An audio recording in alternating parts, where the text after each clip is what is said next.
Okay, ચાલો હવે છેલ્લે આપણે સિદ્ધાર્થ ના યુવાવસ્થામાં જ લગ્ન કરવામાં આવ્યા અને તેમની પત્નીનું નામ યશોધરા હતું ત્યાં સુધી આપણે જોયું.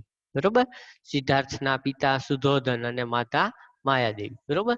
ત્યાં સુધી આપણે વાત છે એ આપણે કરી. ત્યાર પછી સિદ્ધાર્થના યુવાવસ્થામાં જ તેના લગ્ન છે એ કરવામાં આવે છે અને સિદ્ધાર્થની જેની સાથે લગ્ન થાય છે એટલે કે એની પત્નીનું નામ છે એ યશોધરા હતું. ત્યાર પછી આગળ આપણે જોઈએ લગ્ન કરાવવામાં આવ્યા. તેમની પત્નીનું નામ યશોધરા હતું. તેમને એક પુત્ર પણ હતો. તેનું નામ રાહુલ હતું. સિદ્ધાર્થ અને યશોધરાને ત્યાં એક પુત્રનો જન્મ થયો હતો.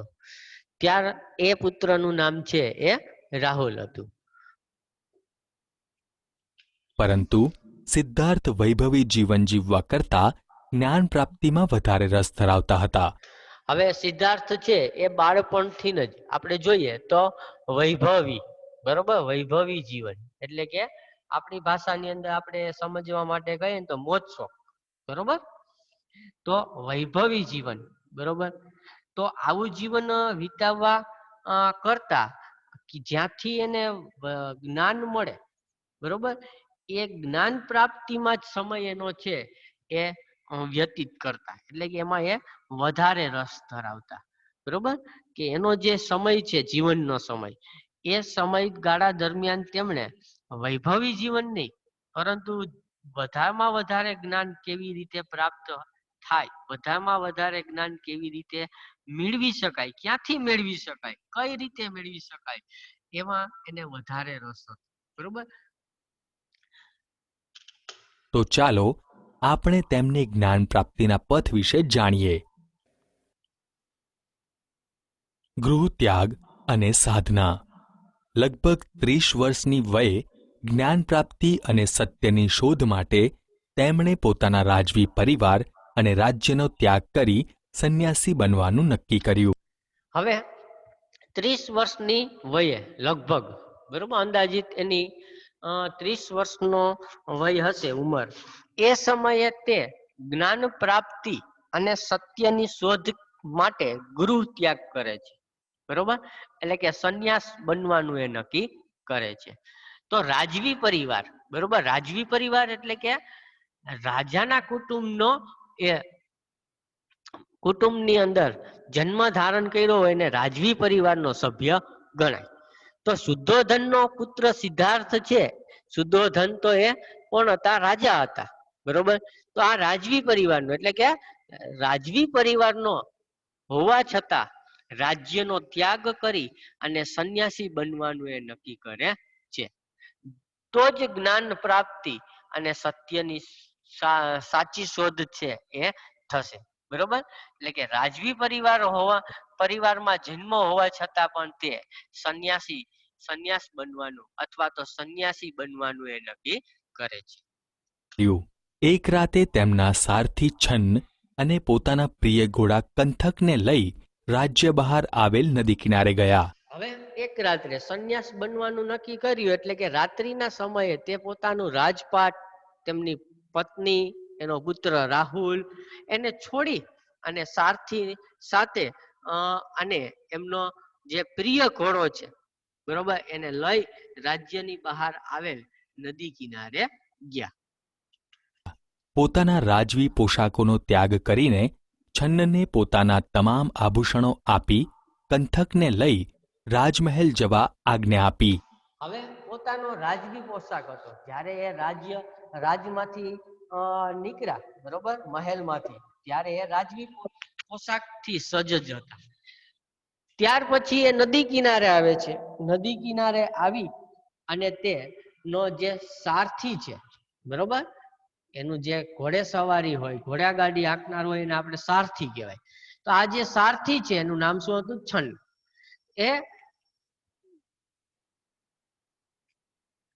રાજવી પોશાક આપી અને તે છન્નને તમામ આભૂષણો છે એ પણ આપી દે છે અને પછી છન્નને આદેશ આપે છે કે કંથકને લઈ તું અત્યારે રાજમહેલ જવા જતો રહે, બરોબર, એવી એને આજ્ઞા આપે છે. અને પોતે સંન્યાસીના ભગવા કપડાં ધારણ કરી જંગલ તરફ ચાલ્યા.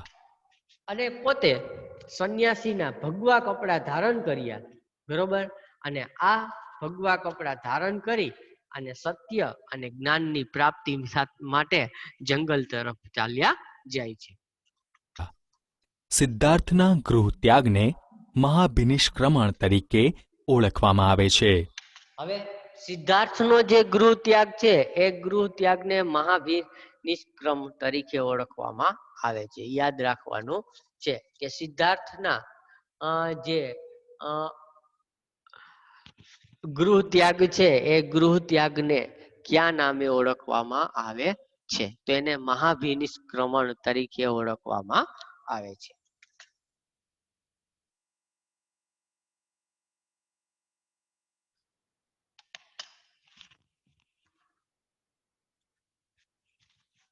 ગૃહ ત્યાગ બાદ તેઓ રાજગૃહ અને પછી પુરુવેલા નામના સ્થળે ગયા.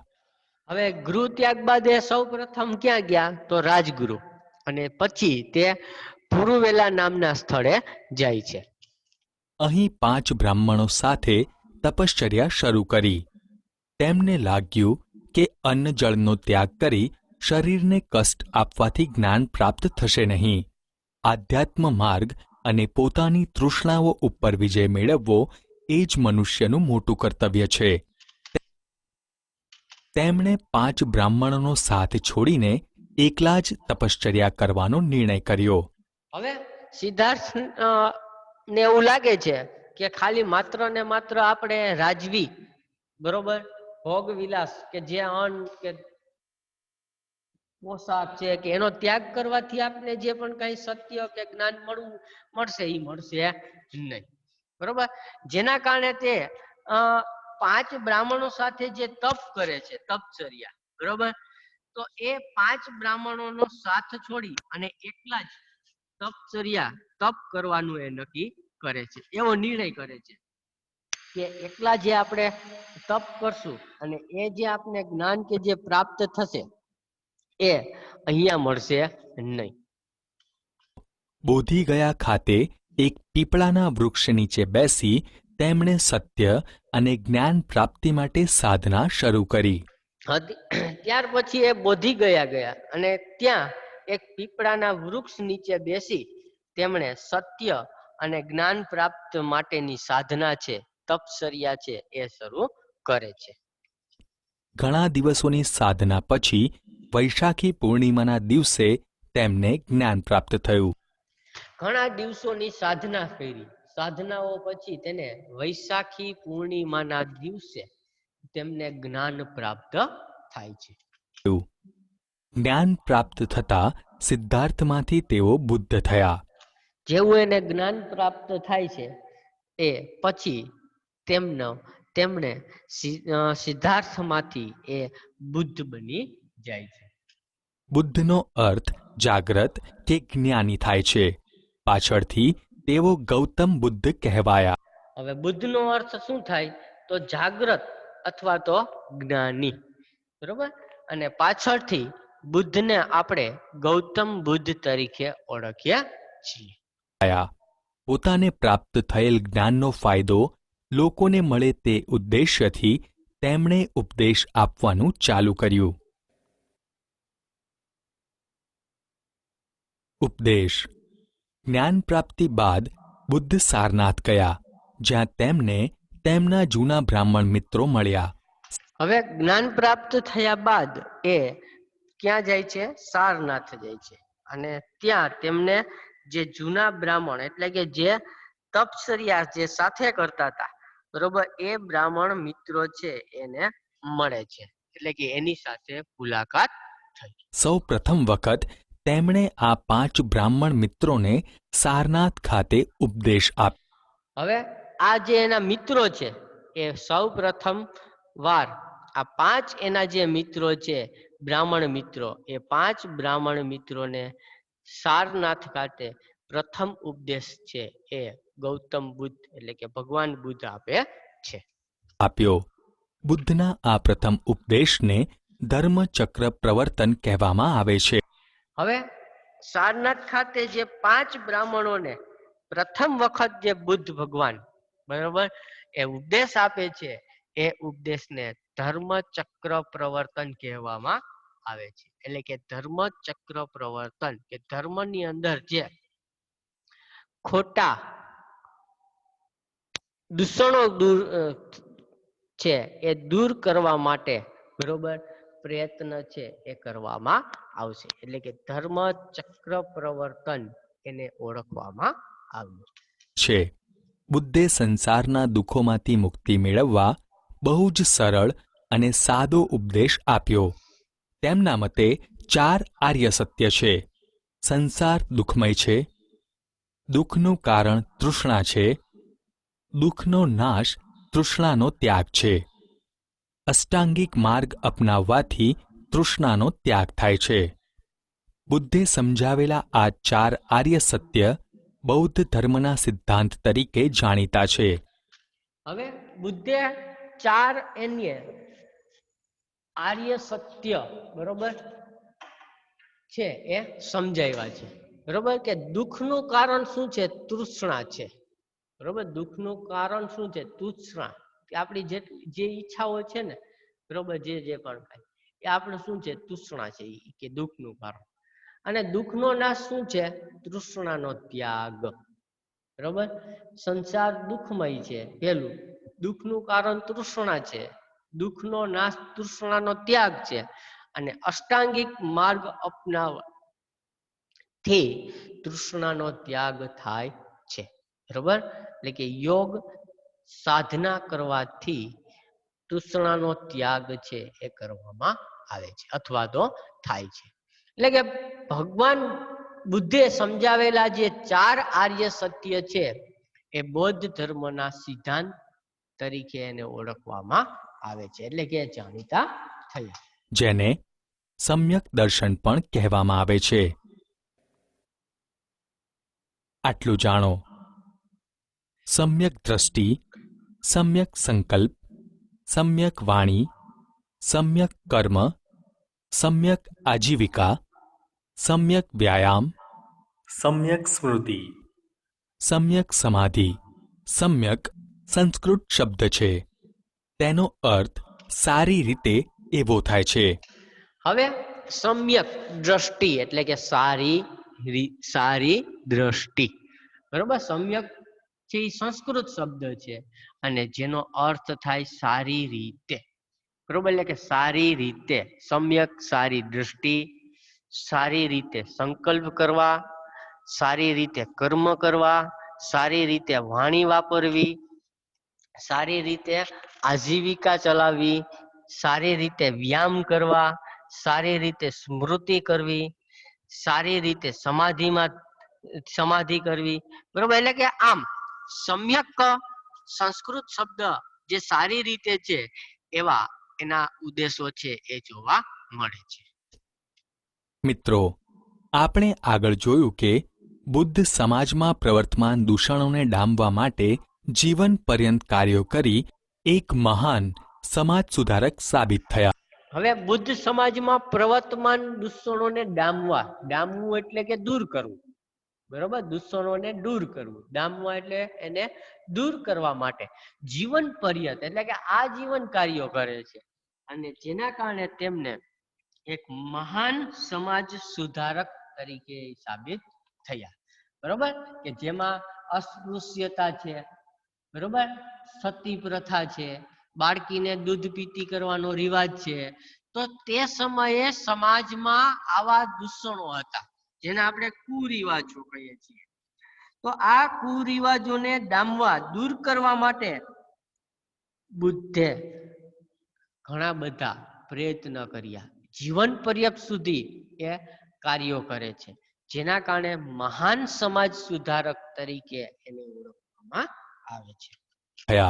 તો ચાલો આપણે એ વિશે જાણીએ. બુદ્ધ એક મહાન સુધારક તરીકે. બુદ્ધ મહાન ધાર્મિક અને સામાજિક સુધારક. હવે બુદ્ધ છે એક મહાન ધાર્મિક એટલે કે ધર્મની અંદર પણ સુધારો કર્યો અને સામાજિક સુધારક તરીકે પણ ઓળખવામાં આવ્યો. એટલે કે સામાજિક ક્ષેત્રે પણ તેમણે ઘણો બધો સુધારો કર્યો. ધારક હતા. ધર્મ અને સમાજમાં વ્યાપેલા દૂષણો દૂર કરવા માટે તેમણે આજીવન કાર્ય કર્યું. તેમના અનેક શિષ્યો હતા. સમ્રાટ અશોકની જેમ અનેક રાજાઓ અને રાજ્યો તેમના માનવ ધર્મથી પ્રોત્સાહિત થયા.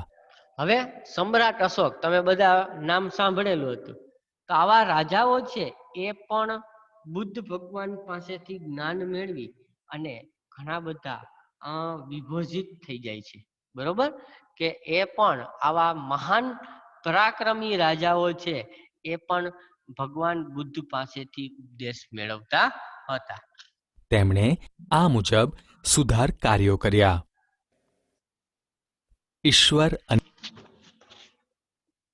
ઈશ્વર અને બુદ્ધ એક મહાન સુધારક તરીકે સુધારક કર્યું. શિષ્યો હતા. સમ્રાટ અશોકની જેમ અને રાજ્યો તેમના માનવ ધર્મથી પ્રોત્સાહિત થયા. તેમણે આ મુજબ બરોબર તેમણે આપણે જોઈએ તો આ મુજબ સુધારા કર્યા હતા કે ઈશ્વર અને આત્માનો ઇનકાર, કર્મકાંડનો વિરોધ, ઉચ્ચ નીચના ભેદભાવોનો વિરોધ અને સ્ત્રીઓને મહત્વ. બરોબર એટલે કે ઈશ્વર અને આત્માનો ઇનકાર કરે છે. બરોબર કે ઈશ્વર અને આત્મા. પછી કર્મકાંડ જે આપણે કરીએ છીએ એ કર્મકાંડનો એ વિરોધ કરે છે. ઉચ્ચ નીચના ભેદભાવોનો એને વિરોધ કર્યો. કોઈ ઊંચું કે કોઈ નીચું નથી, કોઈ ઉચ્ચ જ્ઞાતિ કે ઉચ્ચ શ્રેષ્ઠ. બરોબર તે સમયે જ્ઞાતિઓ વર્ણ વ્યવસ્થા હતી. બરોબર ને. તો આ ઉચ્ચ નીચના જે ભેદભાવો હતા એ ઉચ્ચ નીચના ભેદભાવોને દૂર કરે છે. સ્ત્રીઓને સરખું મહત્વ આપવામાં આવશે. બરોબર એ સમયે સ્ત્રીઓને પુરુષ કરતા ઓછું મહત્વ હતું, તો સ્ત્રીઓને પણ મહત્વ આપવામાં આવશે. બરોબર એટલે કે આવા કાર્યો છે સુધારાના, એ કાર્યો કરવામાં આવ્યા હતા. સુધાર કાર્યો કર્યા. ઈશ્વર અને આત્માનો ઇનકાર. બુદ્ધે ઈશ્વર અને આત્માનો ઇનકાર કરી કર્મવાદને મહત્વ આપ્યું. હવે ઈશ્વર અને આત્માનો એને ઇનકાર કર્યો અને કર્મવાદને શું આપ્યું? મહત્વ આપ્યું. બરોબર કે તું કર્મ કરતો જા. બરોબર ફળની આશા રાખમાં, જેવું કર્મ કરીશ એવું તને ફળ મળશે. બરોબર એટલે કે ઈશ્વર અને આત્મા આપોઆપ તમને એ પ્રાપ્ત થશે. તું માત્ર ને માત્ર કર્મ કર. બરોબર તારું જે કર્મ છે એ કર્મ જ તને ઈશ્વર ની અને આત્માની જે શાંતિ છે એ પ્રાપ્ત થશે. એટલે કે ઈશ્વર અને આત્માની શાંતિ મેળવવા માટે બીજું કઈ નથી કરવાનું, પણ તું તારું કર્મ સારું કરતો જા એટલે તને ઈશ્વર અને આત્માની જે પણ કઈ પ્રાપ્ત કરવાનું છે એ તને પ્રાપ્ત થશે. એટલે કે તેમના મતે ઈશ્વર શું છે? તો એના મતે ઈશ્વર દુઃખી લોકો જે છે, બરોબર એ ની સેવા છે. એટલે કે એવું કહે છે કે જો ઈશ્વર હોય તો આ સમયમાં દુઃખ સંભવે જ નહીં.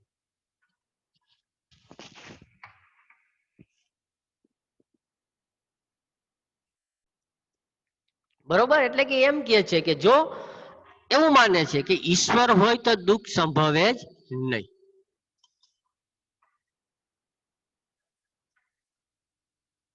એમના મતે જો ઈશ્વર હોય તો દુઃખ સંભવે જ નહીં. આત્માના કલ્યાણમાં રત રહેવાને બદલે વર્તમાન કાળમાં સદવિચારયુક્ત જીવન જીવવું જોઈએ. બરોબર આત્માના કલ્યાણમાં રત રહેવાનું. રત એટલે કે એમાં ને એમાં રહેવું. બરોબર કે આત્માનું કલ્યાણ થાય ને આપને કઈક સારું પ્રાપ્ત થાય એના બદલે વર્તમાન કાળમાં સદા સદવિચારયુક્ત જીવન જીવવું જોઈએ. તો એ આત્માનું કલ્યાણ જ છે. પણ આત્માના કલ્યાણ માટે આપણે બીજી જ પ્રવૃત્તિઓ કર્યા રાખીએ, બરોબર તો એ શક્ય સારું નથી. એટલે કે વર્તમાન કાળમાં જે હાલ ચાલી રહ્યું છે, જે સદવિચારયુક્ત છે એ આપણું જીવન હોવું જોઈએ.